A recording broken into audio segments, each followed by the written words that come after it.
Olá, boa tarde. O programa Gente que Fala está começando. Estamos ao vivo pela AltV, a TV da internet, e também pelas redes sociais, Instagram, Facebook, nosso canal no YouTube, tudo à sua disposição para você acompanhar a nossa jornada de hoje. Dr. Márcio Coelho também com a gente, ele é especialista em Direito Trabalhista e Previdenciário. Dr. Márcio, como vai? Tudo bem?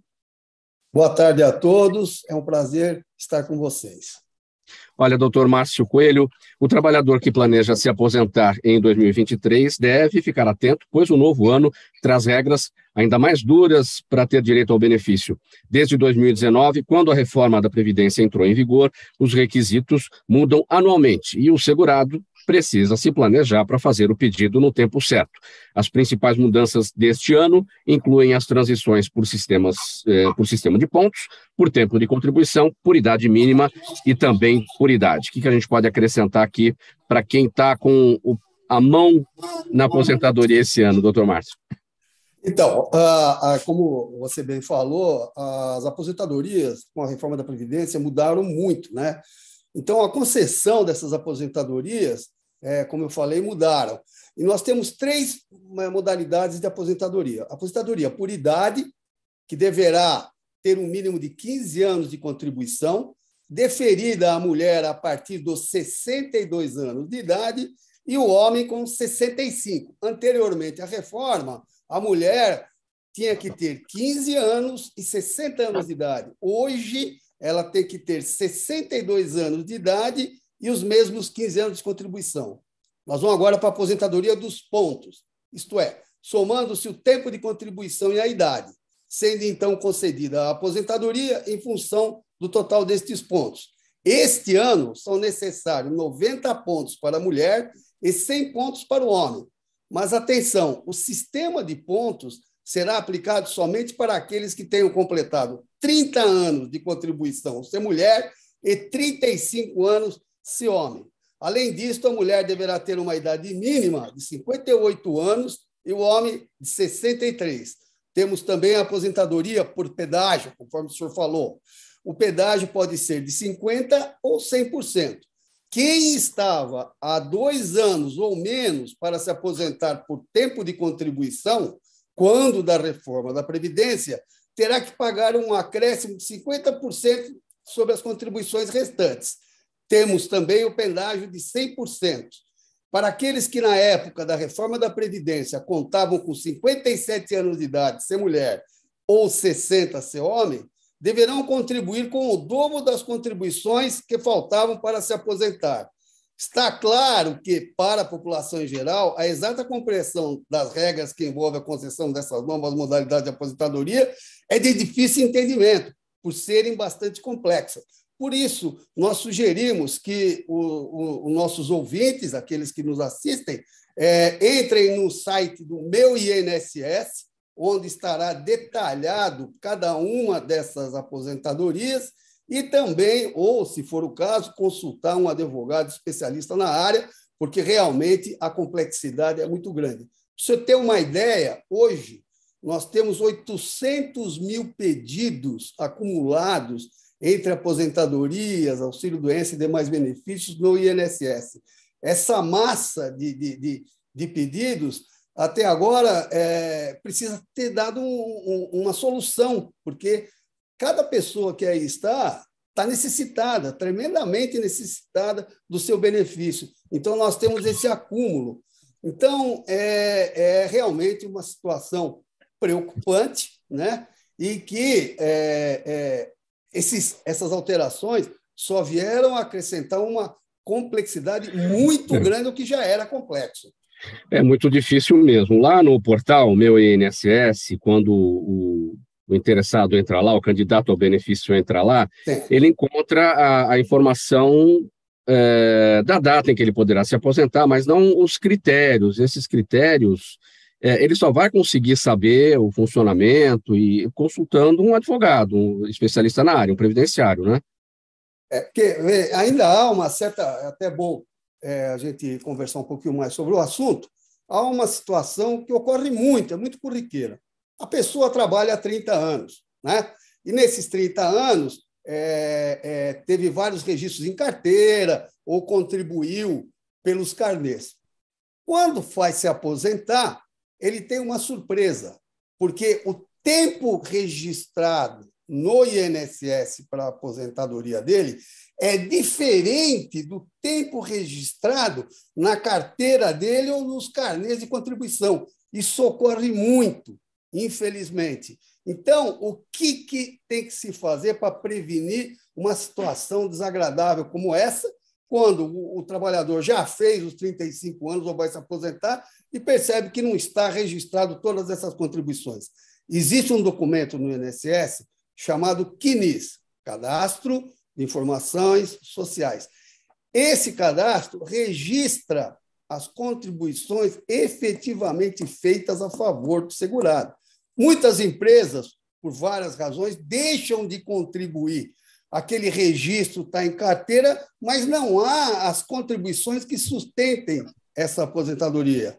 Então, o nosso conselho é que o segurado procure o INSS, solicite o CNIS, Cadastro Nacional de Informações Sociais, para poder ver quantas contribuições, de fato, o INSS tem.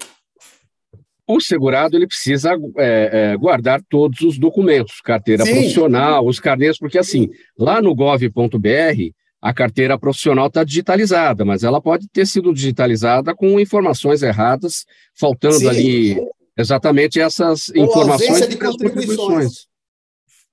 Veja o que E se você não tiver o documento original, você perdeu, né? É isso aí. Veja o que aconteceu comigo. Eu completei meu tempo de aposentadoria e apresentei o meu pedido de aposentadoria.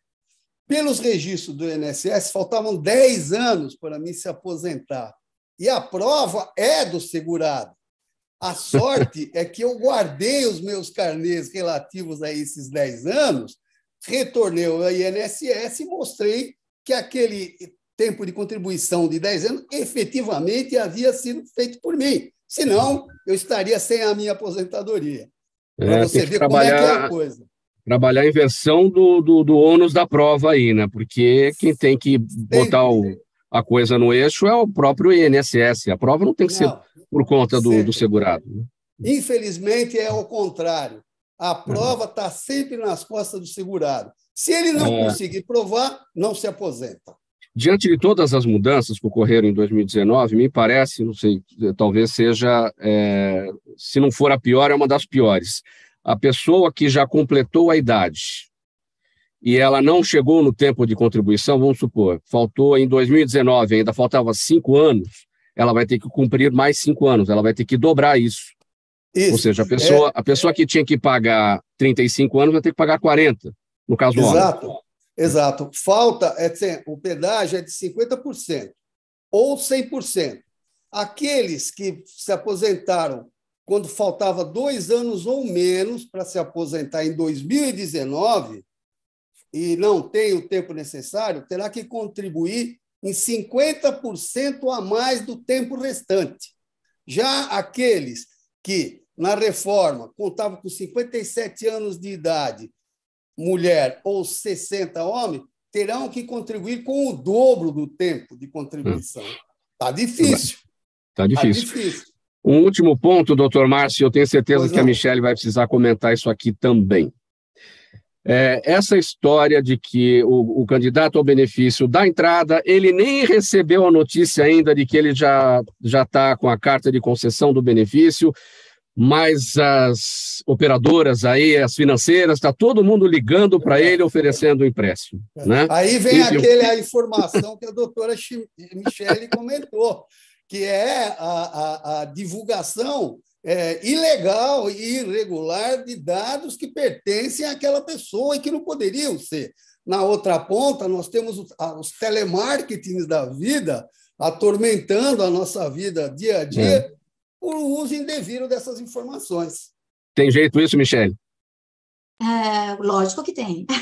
Na verdade, eles não poderiam estar fazendo isso, mas olhando, né, o lado positivo de tudo isso, é perfeito. Se o usuário tivesse dado autorização, né, para, poxa, eu estou com dinheiro na conta agora, tenho como comprar um imóvel, tenho que comprar...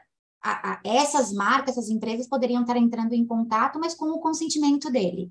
O que acontece aqui é que totalmente irregular, né? E pode ser, sim, aplicada a Lei Geral de Proteção de Dados.